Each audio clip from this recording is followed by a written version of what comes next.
Good morning po. Ito na naman tayo. Follow up dun sa mga nakikinita nating nangyayari dito sa mundo. Nakasubaybay sa balita lagi. So, nito.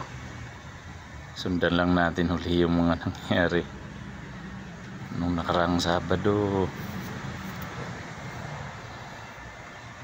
bago lumabas si Binag, natsimpo naman, nailabas ko nung umaga yung sinabi ko tungkol sa pamumuno at sa namumuno sa bansa natin, namumuno sa kaharian ng panahon at yung pangyayari sa mundo. Ba't naman nagkataon nung umaga in-upload ko? Bay pagdating ng hapon, lumitaw naman to si Catherine Binag. Di ko alam kung nagkataon o ano, pero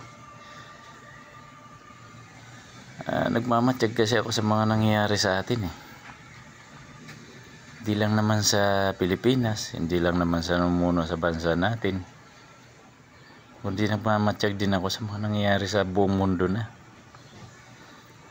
So bago ang lahat, good morning po pala sa nakasubaybay at nakakapagpakinig. Ano lang naman, kasi nadadaanan lang kung ano na yung mga nakikita ko at nangyayari sa mundo at lalo na sa Pilipinas. Sabi ko, parang may hawig ito sa Biblia, kaya ayun, kahit pa paano na-follow up ko siya. Yung story sa Biblia kasi halos puro babae, ang sumira sa mundo. Balikan lang natin yung sumira sa mundo nung panahon kay Eva at kay Adan, nung ginawa ng Diyos ang tao, si Eva eh. Tapos sumunod nun, nung dumami ng tao, may kaharian na, ayun yung pangyari nga na yung kay Haring Solomon naman.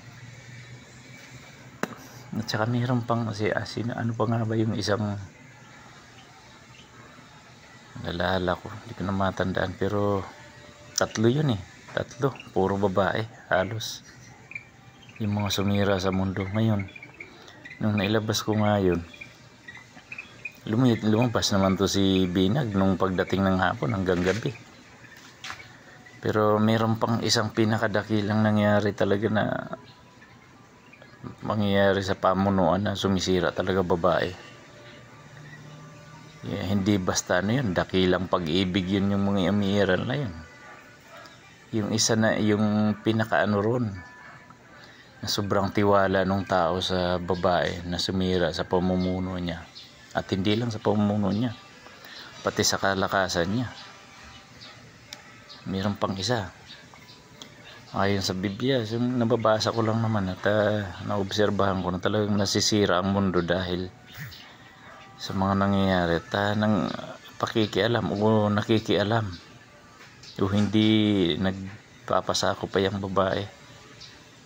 Meron pang isa, yun yung pang-apat sa history, yung si Samson at Delilah.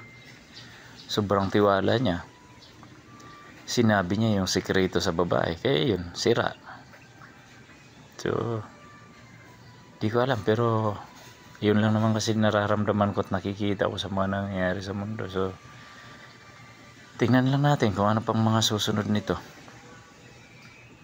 Na isang linggo bago ko na ilabas yun, ngayon Sabado yun ng umaga, ngayon Sabado ulit ng umaga, so isang linggo nakalipas.